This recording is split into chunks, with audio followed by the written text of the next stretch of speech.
Sebelum kegiatan perbankan resmi dijalankan, kantor cabang BPR Kanti di Ponegoro ini terlebih dahulu dilakukan upacara pecaruan dan pemelaspasan.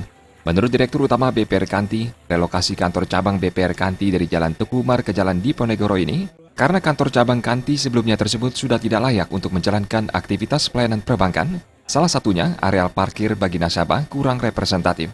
Amitabha mengatakan, lokasi baru di Jalan Diponegoro ini sangat strategis dan prospektif untuk mendekatkan BPR Kanti kepada nasabahnya, khususnya pelaku UKM. Karena menurut Amitabha, kantor cabang Kanti Diponegoro ini termasuk kawasan segitiga emas dan sangat mudah dijangkau nasabah serta memudahkan nasabah melakukan interaksi dan transaksi dengan BPR Kanti.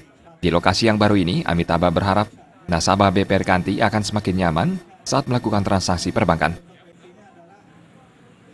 Sebelumnya alamat BPR Kanti cabang Denpasar itu ada di Jalan Teguh Umar 121, Pertokohan Pestama nomor 3 dan nomor 5. Nah, pada hari ini kita pindah relokasi di mana BPR Kanti cabang Denpasar ini sekarang beralamat di Jalan Diponegoro 129C Denpasar. Di mana di tempat yang lama dari sisi kenyamanan yang agak kurang, ya terutama di sisi parkirnya. Otoritas Jasa Keuangan Provinsi Bali menilai pertumbuhan kinerja BPR Kanti semakin sehat dan memberi kontribusi positif bagi UKM. Setelah menempati lokasi baru ini, OJK berharap BPR Kanti dapat memerankan pelayanan perbankannya secara maksimal. Dari BPR Kanti Pak ya, di marketingnya, dan memang saya ini kan cukup mumpuni Pak, dia punya tenaga marketingnya.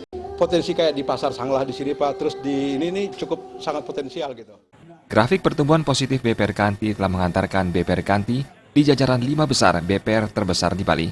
Amitabha menyatakan, peningkatan kualitas BPR Kanti sejalan dengan upaya konsisten dan kontinu dari manajemen dan direksi BPR Kanti untuk terus mempersiapkan sumber daya manusia, teknologi, dan permodalannya menghadapi persaingan industri perbankan, khususnya BPR, serta masyarakat ekonomi ASEAN akhir tahun ini.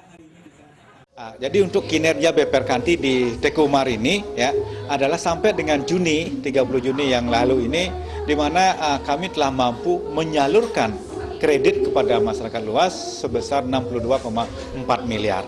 Dari total 205 miliar secara akumulatif penyaluran kredit dari BPR Kanti. Jadi dalam 6 bulan dari Desember ke 2 Juni ini ya, jadi 6 bulan ini kami telah mencapai pertumbuhan terutama dari sisi penyalur kredit itu sebesar 25%. Dalam 6 bulan sudah 25%. Mudah-mudahan kami bisa optimalkan sampai akhir tahun ini. Tim Liputan melaporkan.